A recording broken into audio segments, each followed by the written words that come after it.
Hi everyone. So I've got a interesting experience to share that has some audio as well as some visual from a thermal that I wanted to share. Back on July 5th, Shane and I serviced audio as well as game cameras in the Nest area. Um, we're up there at least once a month. Me and Rebecca go up there. Sometimes it's just me and her, and I gotta back up a little bit. Back in May, Rebecca and I were there, just the two of us, and we had around 3 in the morning. I woke up to some knocking, and what I heard is not what woke me up. What woke me up, and I didn't realize it at the time until I reviewed audio. There was a really big knock close to our camp, and then after I'd woken up, I'd heard three more knocks that were going further away. Well, when I reviewed that audio, it turned out that for about a 3 minute period, something was knocking. It sounded like they were carrying two by fours. They're knocking these boards together or wood together steadily at a distance, but steadily getting closer to us. And then at some point, I'm guessing they're probably within 100 yards of us, if not closer. There's a bigger, louder knock, and that's what wakes me. And then I just heard the last three knocks, and then they steadily go away from us. So that was interesting. That was back in May. Now that I got that over with, July 5th, fast forward, uh, Shane and I are up there. We're camping all dark, no fire, not really using a lot of light. We were doing a lot of stargazing, and it was very calm, very quiet night. Just before we go to bed, we started hearing percussives in the distance. And just like with me and Rebecca, they steadily got closer. Now, these don't sound like two by fours. I don't know what's creating the percussive. Um, but this went on for about a 10-minute period. And I just made one clip. In this clip, you'll see a percussive here that's further away, and then a percussive that's closer and louder to us. And this is uh, me speaking, and then Shane speaking. And I'm in my tent, Shane's in his tent. This is at right at midnight. I'm gonna go ahead and play this.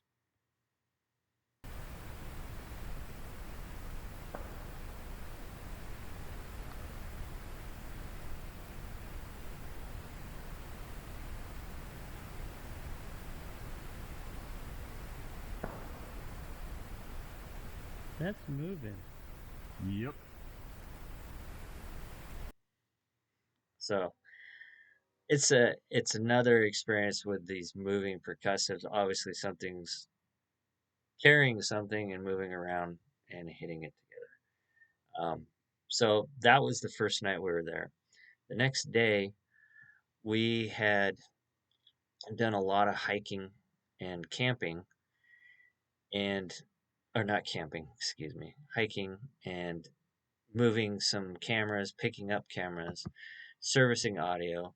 We actually redeployed some audio in a different area, but one of our hikes took us into the ravine that the new nest was found in 2020. We haven't explored that ravine very much. It's extremely thick. It's hard to get around in there. And so we had gone in there in March and I'd left a camera, and it would be July 6th, the next day after that night that I just played for you, we hiked in to retrieve that camera. Got out. I spent part of the day, in my ghillie suit with a camera, just watching our camp. Nothing happened, but I'd occasionally heard several things that were coming. I don't know. There, it was so distant. I just kind of wrote it off. Several percussives, possible vocals coming from towards that ravine. Later that evening, Shane and I, once again, no fire, just kind of sitting around chatting at 8 or so. Uh, Derek and a friend of his show up, Derek was breaking in a new quad he had, and he knew we were out there, so he came out to visit with us, and we were just chatting. And ever so often, me and Shane would both of us we'd look at each other because we'd think we'd hear something coming from back that uh that new nest ravine. Well, Derek finally leaves, and just before he leaves, there was a high pitched kind of howl, and I recognized it. I think I've played it here a couple times, but it's just a higher voice kind of howl. But it was distant, and he just said, "Well, that was odd," and I was like, "Well, not for around here," and they left. Shane decided to grab his thermal and go to the end of this road that dead ends right above um, the trail that leads down to where the new nest was found. He got on a high spot and laid down where he thought he would have a better view down towards the ravine in the huckleberry. In the meantime, I sat back at camp, all dark, and I was just therming around camp, sitting in my chair, every so often getting up, walking around therming. A lot of times I was set up against my truck, which I had parked in front of this road. I was watching down the road. Shane was probably 300 yards from me. I could not see him. And a half an hour into this, Shane messaged messaged me, "Hey, I've got movement down here. I can't get eyes on it," and it was kind of making him nervous. Um, this movement was heavy. He could tell it was a large animal, but it was moving slowly, and he felt that it knew he was there. He didn't want to stand up because whatever it was staying low enough in the huckleberry where he couldn't get a visual on it with his thermal or his night vision, and he didn't want to just totally blow it and stand up. So I had messaged him back, "Hey, I could walk down the road and maybe spook it." He didn't want me to do that, but he did ask me to yell. So I yelled, "Hey," and that's something when we are in the nest area, if we are going to vocalize at all, we'll yell, "Hey." We don't make any kind of Sasquatch type of vocalizations just because I don't want to contaminate our audio. So that's just the go to. Me and Shane have been doing that for going on 3 years now. So I yell, "Hey," and the moving stopped. Eventually, Shane comes back to camp. He Whatever was moving around, it had stopped, but he didn't think it had left. He thought it was still down there. He finally comes back to camp, and we're talking about it. That was about 11:20 p.m. As we're talking, we were looking down to the west of camp, and I had a Tascam recorder set up on the stump. I also had a recorder set up on the bed of my truck, the tonneau cover of my truck, about 100+ feet behind us on this road that Shane had just come back from. 10 minutes after he gets back, and we're standing there talking, I'm looking at the Tascam with his night vision because we were stargazing, but I was also checking out his night vision, which is really good. And I was able to use it without any IR light at all. It was just crystal clear, and I could see the Tascam on this stump. And I'm talking about it. Well, something comes up that road that Shane had just come from and yells. And we didn't hear it. And I don't know how we didn't hear it, but this is that yell. This is my voice here. This is me talking some more. This is the yell, scream, whatever you want to call it. And my left mic picked up more of it, which told me it gave me a position on it. I'm not going to try to describe what it was, but it had come up closer to us. And I honestly think it came up closer, followed Shane up. But this is that yell. I can see the light from Tascam, even though I can see the light from Tascam, even though I can see the light from Tascam, even though I can see the light from Tascam, even though I. So what's cool about this vocal and why I'm even making this particular YouTube is it's a vocal that we recorded before and I didn't even know it. I was going through nest area audio from one of the SM4 Mini, and the SM4 Mini is in an area of the Nest site that has gotten the most suspect stuff. It is the area where we've recorded the most suspicious stuff over the last 2 years.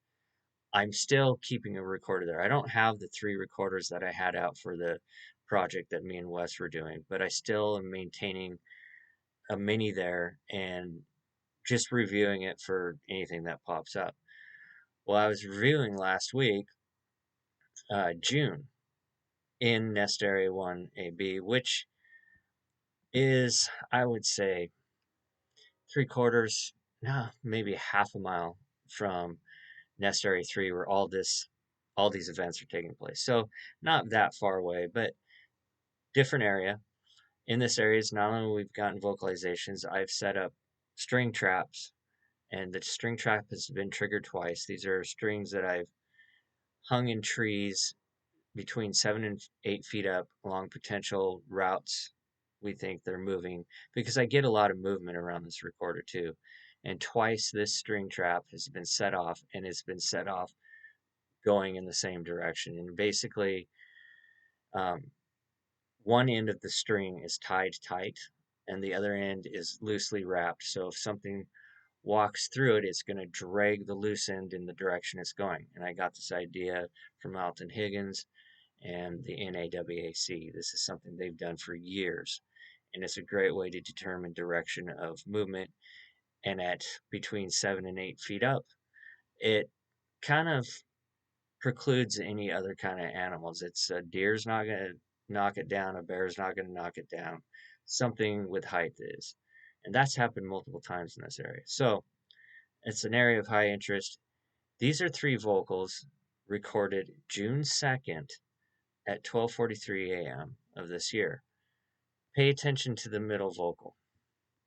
And this is a looped version. And yes, all these clips I have filtered and amplified a little bit just to make them clearer, but I've not done a whole lot to them.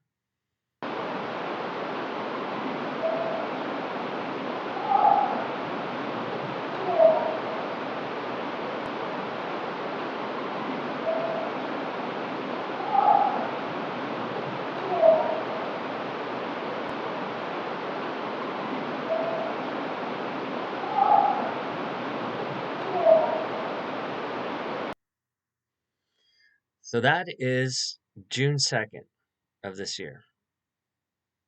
We go back to the vocal I just played for you from July. This would have been July 6th. And I've put those vocals together. This is the vocalization from NA1B, June 2nd. This is the vocalization from July 5th, NA3, when me and Shane are camped. I'm going to go ahead and play it, but it's pretty obvious to the ear and to me visually. Obviously, the left mic picked it up better on the recorder I had in camp, and the right mic picked it up better on the SM4 Mini. But they're running pretty much identical hertz. It was a little further away on the Mini, but you get the gist of it. I can see the light. I can see the light. I can see the light. So that is really cool to me. That's one of the reasons I record. That's why I record so much. That's like why I like to record in the same area for a long period of time, because I want it repeatability. This is repeatability. This is the same animal making the same kind of vocalization. And that's what I'm looking for. So I'm excited about it. Back to the night that me and Shane were there. As I said, we never heard that vocal because I was talking, and that happens a lot. That happens more often than I can even count. Where we've been in the nest area, been talking, doing whatever, not paying attention, and audio's picked up a vocal that's not really that far away from us that when I find it in audio review, I'm like, how the heck did we not hear this? Anyways, me and Shane went to bed shortly after that. We didn't hear anything else. There were some other suspicious distant vocalizations that night, but I'm not going to mess with them here. But what's important is at 3:20 a.m., my thermal, which I set up before we go to bed whenever we're out, and I encourage anyone that has a thermal that has the capabilities to record to do that. Pick an angle or a direction you think something might come in on and hit record and go to bed. What you're looking at is a thermal picture. Um, I I've not recorded this way before, so bear with me. But right here where my arrow is, that's my tent. Shane's tent is just off screen, and this is a grassy area. My truck is parked actually behind this, and I'm just gonna go ahead and play it. This is 3:16 a.m. Um, the same night that the vocalization happened and that Shane heard the movement.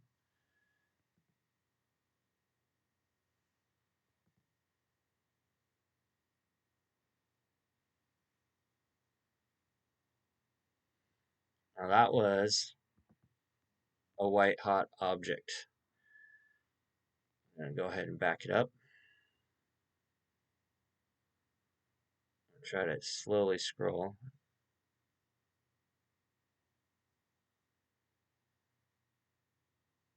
That's on a downward trajectory. It's not falling. That's an arc from a throw, more than likely an underhand throw. And I'm pretty sure that's a rock. And it's landing right between Shane and Ice Tents. The thing about my therm, it's only going to pick up white hot things. I've had branches and pine cones fall out of trees that I've picked up and they're black. This thing's white hot because it's been held. Shane went up there, and the only thing in that area, there's multiple rocks in that area about the same size as this. We still have to do recreation. I was not going to even put this out there to the public until we've done a recreation. At the end of the day, it's a white hot object that's been tossed in our camp. That's all I can say. I have an idea of what did it, and with the audio that I've presented, what me and Shane heard, it kind of builds a case for being our target subjects because this is typical behavior. Never does it again, and it's coming from that. This direction over here is the beginning of the road that goes back to where Shane had been posted up and heard the movement, back towards where the vocalization that I played for you came from. And here we are. So that's about it. I will play it one more time, a couple times for you. Scoot it back here.